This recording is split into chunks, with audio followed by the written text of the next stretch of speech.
चारधाम यात्रा की तैयारियों को लेकर उत्तराखंड प्रशासन पूरी तरह से सक्रिय नजर आ रहा है। इसी क्रम में लोक निर्माण विभाग के सचिव पंकज कुमार पांडे ने रुद्रप्रयाग जिले में राष्ट्रीय राजमार्ग NH7 और NH107 का स्थलीय निरीक्षण किया। निरीक्षण का मुख्य उद्देश्य यात्रा मार्गों की स्थिति का जायजा लेना और उन्हें सुरक्षित और सुगम बनाना रहा। निरीक्षण के दौरान सचिव ने सड़क पर पड़े मलबे को तुरंत हटाने के सख्त निर्देश दिए।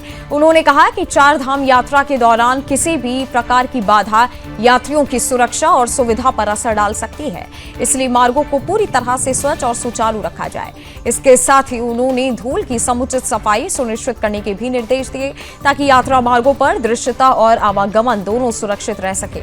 NH107 के देवीधार और रामपुर खुमेरा खंड में चल रहे कार्यों का भी विस्तृत निरीक्षण किया गया।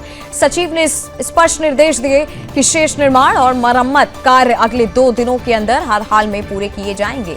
उन्होंने विशेष रूप से ब्यांग, कोरखी और सीतापुर से पहले के संकरे मार्गों पर ध्यान देते हुए तकनीकी रूप से दीवार निर्माण के माध्यम से सड़क चौड़ीकरण की संभावना पर कार्रवाई करने को कहा।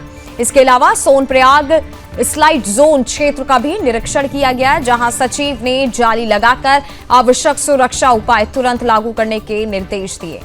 उन्होंने कार्यस्थलों पर काम कर रहे श्रमिकों के लिए हेलमेट और अन्य सुरक्षा उपकरणों का अनिवार्य उपयोग सुनिश्चित करने पर जोर दिया। सीतापुर के पास PWD मार्ग को खराब स्थिति को देखकर सचिव ने नाराजगी जताई और संबंधित अधिकारियों को 2 दिनों के अंदर सड़क को गड्ढा मुक्त करने के निर्देश दिए गए। उन्होंने कहा कि यात्रा मार्गों पर किसी भी तरह की लापरवाही बर्दाश्त नहीं की जाएगी। सचिव पंकज कुमार पांडे ने अंत में सभी अधिकारियों को निर्देशित किया कि चारधाम यात्रा से जुड़े सभी कार्य समयबद्ध, गुणवत्तापूर्ण और पूरी गंभीरता के साथ पूर्ण किए जाएंगे, ताकि देश विदेश से आने वाले श्रद्धालुओं को सुरक्षित और सुगम यात्रा का अनुभव मिल सके। निरीक्षण के दौरान कई वरिष्ठ अधिकारी भी उपस्थित रहे।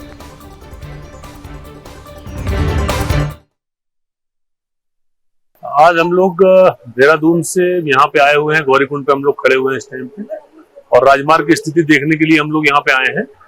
इसमें मोटे तौर पे तो रास्ता बहुत अच्छी कंडीशन में है। कुछ जगहों पे स्लाइड के पोर्शन है, 1-2 जगह पे जहाँ पे काम चल रहा है वहां पे डायरेक्शन दिए गए हैं कि इसको तत्काल पूरा किया जाए।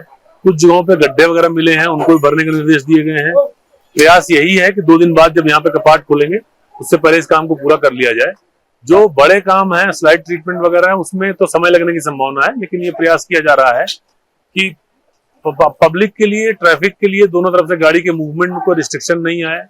और जालियां लगाने के निर्देश दिए गए हैं कि अगर कोई पत्थर या कोई मलबा आता है तो उससे यात्रियों को कोई चोट न पहुंचे, उनको कोई दिक्कत